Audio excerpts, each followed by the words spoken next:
Boas a todos e a todas. Hoxe un novo capítulo de Eu son Camariñas. No capítulo de hoxe, tres mulleres que no último ano foron moi importantes.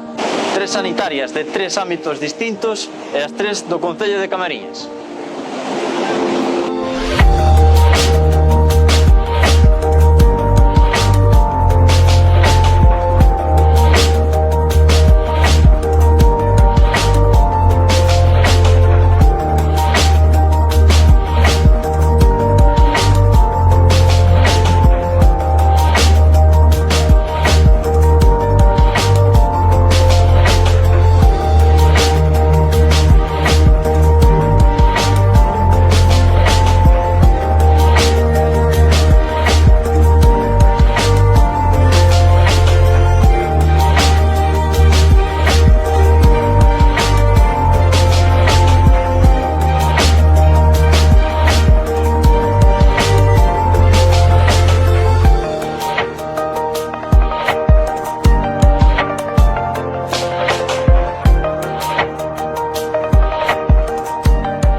Boas a todas, gracias por estar aquí. Estamos, para quen non conoce, ao mellor agora con a mascarilla e todo, pois gosta un pouco máis reconocer, pero está aquí Alicia, que é a pediatra do materno, María, que é cuidadora na Fundación Azcor, Laura, que é enfermera en estes momentos na unidade UCI da COVID. En primeiro lugar, que tal? Que tal ides? Ben. Que tal o de non dormir? Pois un pouco regular. Regular. Bueno, en primeiro lugar, é obligado, non? Como vedes nestes momentos a situación co coronavirus? Un pouco máis estable agora, verdad? Sí, parece que ahora que estamos pois nun momento un pouco máis de calma despois desta ola que eu creo que realmente foi a que máis nos tocou, polo menos a nós na Coruña. A calidad do paciente sigue sendo moi mala, pero o número de pacientes sí que é verdade que é menos. Pero, bueno. Si están aparecendo casos moi... Sí, os casos que veñen son graves. Sí, son de moi mala calidad. A edad, máis ou menos, porque se estaba dicindo que agora... A edad foi bastante menor, A media de edad, nós tuvemos unha media de edad de 50 anos,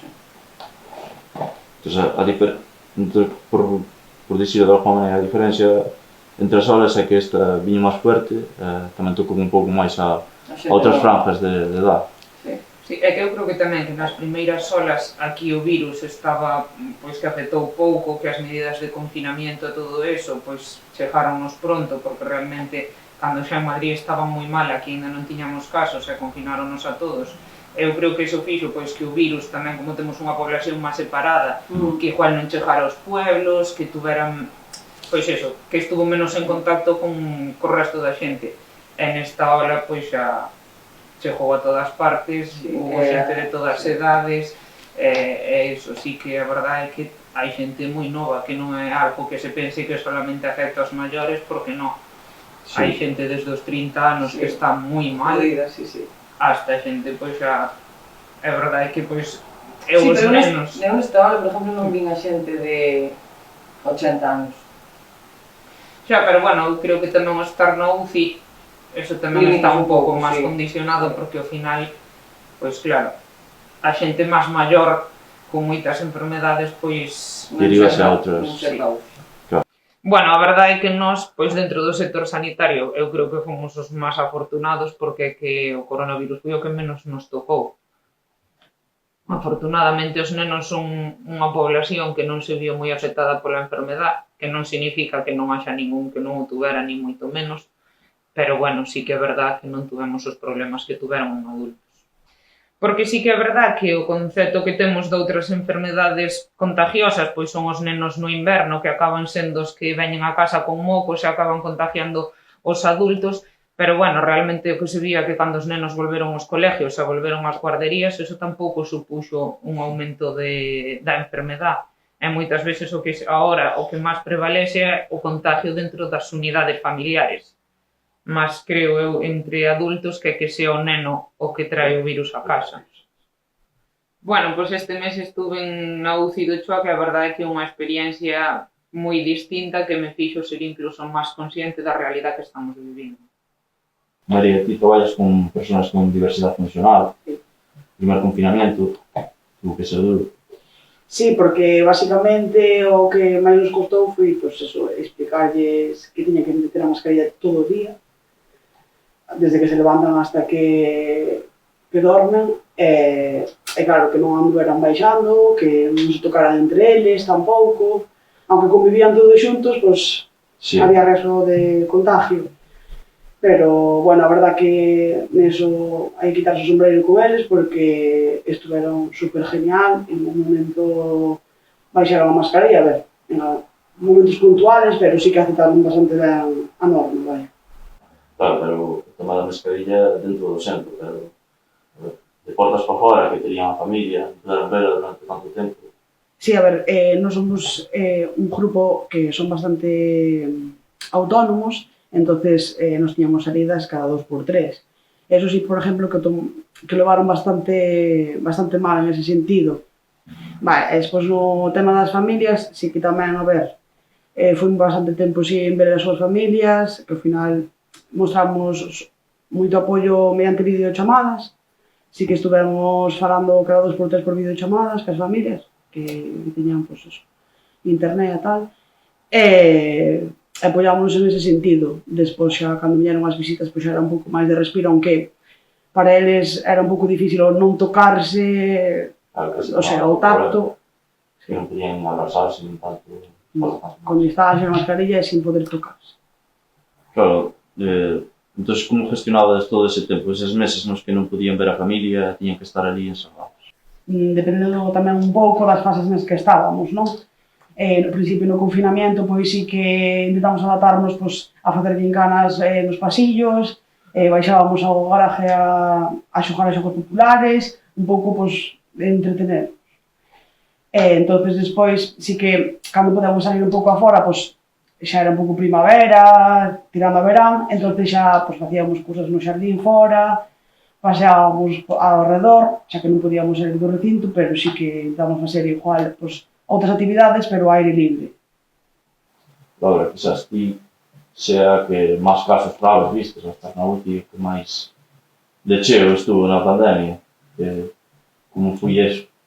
A ver, eu baixei para a UCI agora nesta terceira ola, que fui a máis jodida.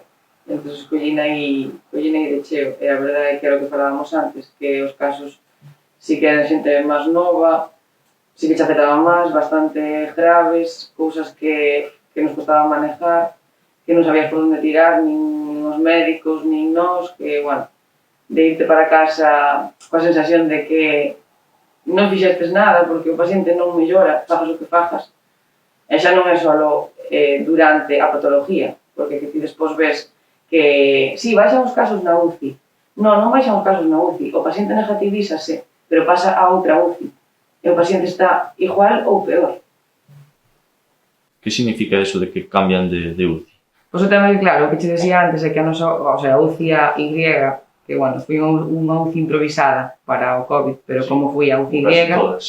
A UCI Y, non, porque había UCI xa creadas que pasaron a ser UCIs COVID, pero esta, a UCI Y, UCI X e UCI Z foron UCIs improvisadas porque non había sitio para meter a eses pacientes. E salas normales que se crearon... Foron quirófanos Tanto a X como a Y foron quirófanos que se rehabilitaron como UCIs. E a Z foi un antiquirófano que tuveron, o sea, deixouse de operar, aí meteron a pacientes COVID. Entón, claro, cando o paciente xa non é positivo, xa dá negativo nas PCRs e nos antígenos, xa dá negativo, pasan a unha UCI limpia, que lle chamamos, para poder seguir metendo casos positivos nestas UCIs. Pero, bueno, nesta terceira ola chegamos a ter 5 UCIs COVID e 2 UCIs limpias. Non tiñamos sitio para tanto paciente.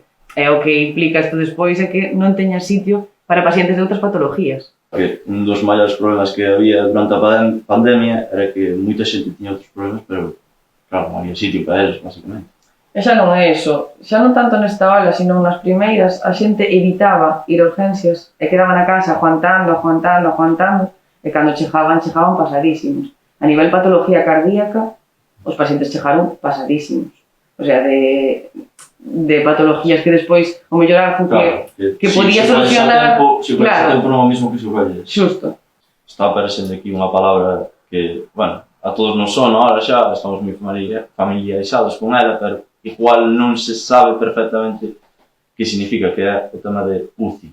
Que é exactamente unha UCI? Pois unha UCI non deixa de ser unha unidade de cuidados intensivos que, bueno, como o propio nombre indica, pois é unha unidade na que os pacientes requieren máis cuidados que un paciente que está na planta.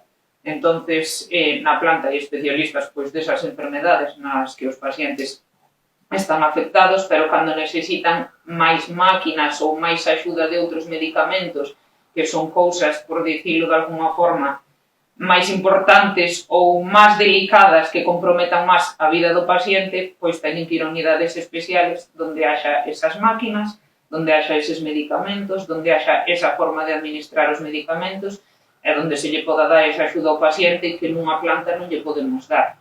E tamén teñen unha vigilancia e uns cuidados que na planta tampouco se lle poden ofertar. O ratio enfermera-paciente ou médico-paciente é moito menor na UCI que nunha planta. Claro, iso quer dizer que un médico na planta pode levar a mellor 10 pacientes ou 15 pacientes e unha enfermera 20 pacientes e 30 e 40. Nunha UCI, pois supóñese que un médico leva moito menos pacientes porque son pacientes máis delicados dos que tens que estar máis pendiente e unha enfermera que está a pé de cama, pois incluso menos, que haxa unha enfermera por cada 2 ou por cada... ratio, unha para 2. Sí. Chega un punto no que a cabeza non pode máis. Eu cheguei un momento que petei, que, o sea, era un cansancio máis mental que físico, Claro. de decir, é que isto non pasa. Claro. E acabas cansada físicamente, pero cansada mentalmente. Aparte de ver eso, que era todos os días o mismo, Sí. o mismo paciente, que non mellora, que vai a peor, que ti dis, bueno, non un peso por este paciente. Despois velo sentado nun sillón, falando contigo con unhas gafiñas nasales, sabes? De decir, joder, sabes, está vivo, vais ir para unha planta, vais ir para a súa casa. Entonces, en que momento derivades un paciente a UCI? Pois hai varios criterios polos que poden ingresar, pero obviamente sempre que o paciente está peor a nivel respiratorio. Entonces, en función da analítica e de nós como vemos o paciente, pois é moi complicado que ti te notes ben ou que ti creas que estás ben é porque te fixamos unha analítica que está moi mal, se teñan que dicir, mira, temos que dormir e hai que intubarche e non sabemos cando vas despertar, porque é a realidade. E claro, o mellor a xente antes tampouco era tan consciente, pero ahora son moi conscientes de que o mellor baixan a UCI e poñenlle outras máquinas para axudarlle a respirar, que non é o tubo, e están despertos na UCI, e ven como o seu compañeiro da cama de enfrente leva 2 semanas co tubo, non desperta, e o mellor o seguinte paso son empeoramientos progresivos, e o día que lle tens que dicir a ele, toca a ti o tubo, pois claro, sin ser médico, nin ser sanitario, nin ser nada, a xente non é tonta. É que viña un mocista, mira, vamos dormir, vamos intubar, e o paciente, sabes, mirar para nós e decirnos suerte, sabes? É que che caen nos pés, é o mellor falar da vida, bueno, si salo desta, e si salo daqui, e cando, claro, despois cando velos que ves xente que o mellor non vai, non arranca, xa non saben que facer, non saben como tratalos, E ao final, un día empezan a mellorar, velos eso, despertos, sin o tubo na boca, é que eso é tremendo, Nestes momentos estáse vacunando a un ritmo máis ou menos non é estable, pero bueno, vai indo. Que pensades? Isto está afectando positivamente xa? Ainda é demasiado pronto para sabelo? Vale, eu penso que hai moi pouca xente ainda vacunada e ainda está por ver un pouco a largo plazo, sabes? Eu creo que ainda falta moito para ver os efectos da vacunación. Eu vacuneime con Pfizer, Eu estuve 24 horas jodida na miña cama, Vale, pero as vacunas sabemos que é algo normal que esteas jodido. A min a gripe non me fai eso, Non. Eu este brazo non podía levantar máis desto, Bueno, a ver, as vacunas poden ter os seus efectos secundarios e o importante é que a día de hoxe erradicáronse moitísimas enfermedades e salvaron moitísimas vidas e sorpréndeme moito que a xente teña tanto medo de vacunarse pero non teña medo de ir pola calle sin mascarilla tal e como estamos con todo este ano que sufrimos porque é o que volvemos a falar, moito medo ao COVID, moito tal eu teño escuitado a xente de eu non me vou a vacunar, que o mellor teño fiebre. Vamos, se tes o COVID, non tes fiebre. E se tes o COVID, ti sabes as implicacións que ten. Prefieren non pasar así. Vacúnaste e non vives o que están vivindo a xente co COVID na puta UCI morrendo. Exactamente, porque eu creo que a xente nin siquiera está concienciada a día de hoxe, despois de un ano de pandemia, do mal que estamos, das implicacións que ten isto e de como vai a xente pa casa, porque que aínda que salas da UCI, aínda que sobreviviras ao COVID, que vayas pa túa casa non significa que vayas a estar ben, porque salen moi mal. A vacuna ao mellor non evita que teñas o COVID, pero sí que fai que as consecuencias sean moito menores. Que a carga viral é moi alta. Claro. O problema non é só, mientras están aquí co COVID, pois teño estes problemas, que é o que diste, despois vas pa casa e tes tamén outros problemas. Se te la vacuna, pois ao mellor vas pa casa e... Ou ao mellor non chegas nin aí ao hospital. Claro. Exacto.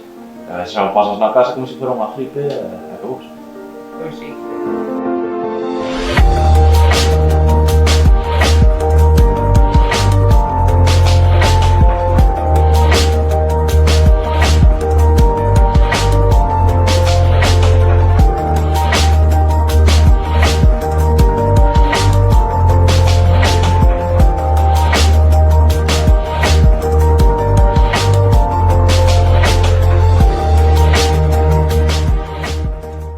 Deixamos un pouquiño xa a pandemia que aburre, falamos un pouquiño agora tamén de tempos mellores, estamos no Polideportivo Víctor Vigo, aquí xogaste desas tres durante unha boa temporada, o Camariñas, como recordades esa época? Era unha época na que non tes máis que preocuparte de vir entrenar, de xogar, pouco máis, bueno, estudiar. Pero quero dicir que foi unha das épocas que máis disfrutei o balonmano e na que mellor o pasei, basicamente. Bueno, pues como dicía María, a verdade é que esas épocas sempre son recordadas con alegrías, ainda que algún outro disgusto sempre tiñamos cando non ganábamos ou o partido non salía como queríamos, pero bueno, a verdade é que tiñamos un equipo que nos levábamos moi ben e que foron moi bons momentos e que os disfrutábamos moito como equipo e pois son épocas que se poñen de menos, a verdade. E se de vos dependera que seguir existindo isto, de se animaran novas generacións, pois entón sí que te queríades, non? Sí, eu creo que volvería a formar o equipo que tiñamos daquelas, Sí. O sea, que viñera xente nova, sin duda, pero o equipo que tiñamos daquelas, A verdade que nos completábamos bastante ben, nese sentido, tanto... Dentro como fora. Sí, tanto dentro como fora. Sí, porque despois pasaron que pasar entre o campo, salías e, bueno. E ao final, que, bueno, sempre hai tempo para todo, non? Que moitas veces, pois, sempre a duda que hai, que pois tens que vir a entrenar, habrá días que te apeteza máis, outros que te apeteza menos, pero se tes un bo equipo e tes compañeiras que te apetece ir e todas tirades un pouco das outras, pois ao final acabanse sacando boas cousas e bons recuerdos que, bueno, non sei o que temos as tres e con todo iso nos quedamos. Pois eso, ni siquiera temos un punto final posto nesto que... Si que xogando... Bueno, xogando non, pero... Eu intentei seguir, pero bueno, ahora mismo está complicado, porque en Coruña é o que falamos de que a xente... Aquí non hai equipos en Coruña. E está complicado. Se a xente se anima, nos animamos a formar equipos aquí nesta provincia, pois igual podemos facer algo máis. que está apuntado todo catalán. Que os sepades. Ahora empezamos ca parte individual de cada unha. Quín existes ti, hasta onde eu teño entendido. Sí. Hasta onde eu teño entendido tamén. Bueno, malo será, non? Sí. Porque me dixestes antes, esta calle ni siquiera estaba cando tal. No, esta calle, o sea, chegaba hasta aquí, aí cortábase. De feito, nos aquí, eu vivía este piso, o sea, este edificio ten 2 pisos, na parte de abaixo vivían meus primos, e aquí xogábamos todos os días, Bueno, todos os días. Porque de feito aquí, pues claro, a salida do SNA, que pa xente de Camariñas xa non fai falta que yo diga. Bueno, Pero sí, hasta aquí estaba cortada. E claro, de aquí para baixo ti non tiñas calle. Isto cambiou un montón. O sea, ti non te acordas, pero a xente... sí, bueno, que tamén na miña calle tamén está a costa esta que sube que a Tomás Artaza, que é de 2 días, é dicir, un pueblo cambia Sí, claro. en nada. Pero sí. Pois chegado a este punto, solo preguntar polo futuro, é que vimos aí un pouquiño de pasado, e como te ves agora despois desta pandemia, de todo este conto. Pues mira, ahora estou un poquinho saturada, un pouco de todo isto. Entonces, estou me planteando... O único que teño claro é que quero seguir formándome, porque, creo que ainda me queda moito que formarme, pero creo que quero marchar un pouco de aquí, Non quero decir que fora de aquí, o sea, fora de Galicia, este mellor a cousa, pero bueno, creo que necesito un pouco de aire. Cambiar aí. Sí, cambiar un pouco de aires. Non cambiar de rama, porque me gusta a rama na que estón, pero sí cambiar un pouco de aires e seguir formándome.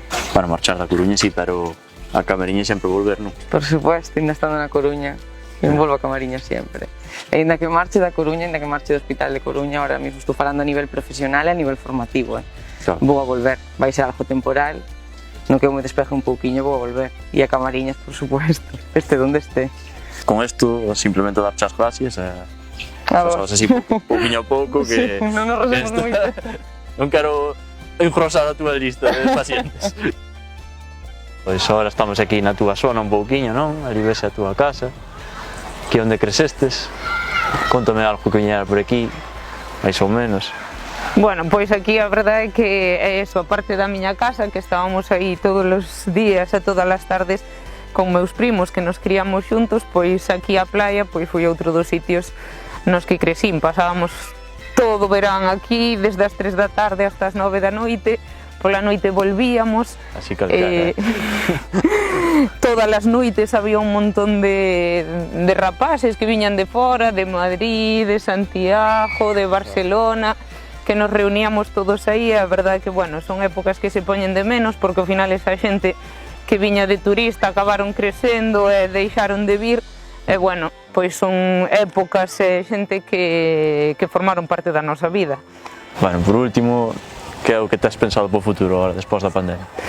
Bueno, pois hai cousas aínda que me teño que plantear, porque, bueno, agora acabase unha etapa da miña formación, pois, bueno, unha das posibilidades que me planteo é marchar un par de anos a seguir formándome, pero sempre ca idea de volver, a verdad, porque, bueno, aínda que estea ben o de marchar fora uns anos, eu non me vexo fora tal e como me vexo aquí, así que a miña idea sempre sería intentar volver. Pois xa só queda darche as gracias e esperar que volvas pronto, entonces. Sí, hombre, seguro que sí, que sempre hai ganas de volver, e gracias a vos tamén. Ahora estamos aquí en Arou, Sí. aquí onde pasabas ti os teus veráns, o que me dixestes. Sí, a ver, teño un pouco o corazón dividido entre Camariñas e Arou, basicamente porque, bueno, Camariñas recordo a miña infancia, pois moito durante o inverno con miña tía e con miña prima, que bueno, eso, ir a palillar, baile gallego, etcétera. E despois está Arou, que bueno, eu tan pronto acababa a escola, viña para aquí e para min teño os mellores recuerdos aquí, a verdad. As vacacións sempre... Nas vacacións, sempre, a verdad, super ben, amigos aquí, con todas as miñas tías, primos, etcétera. Bueno, entón agora chegamos aquí casi ao final. Saber máis ou menos que tes pensado para o futuro despois desta pandemia, despois de toda esta tolería. A ver, despois desta pandemia sí que é verdad que te replanteas moitas cousas, aprecias moitas cousas. Sobre todo aprendí moito dos meus usuarios, moitísimo. Para min teño que agradecerlles moito porque a verdad que fixeron máis amena esta situación. Despois, pois nada, cara a un futuro, pois nada, sempre tuvo no meu pensamento ser pedagoga, pero bueno, a ver como vamos seguindo, porque pouco a pouco, vaya. Entonces ahora solo darte las gracias por todo lo que compartiste con nosotros. A boa sorte. Gracias.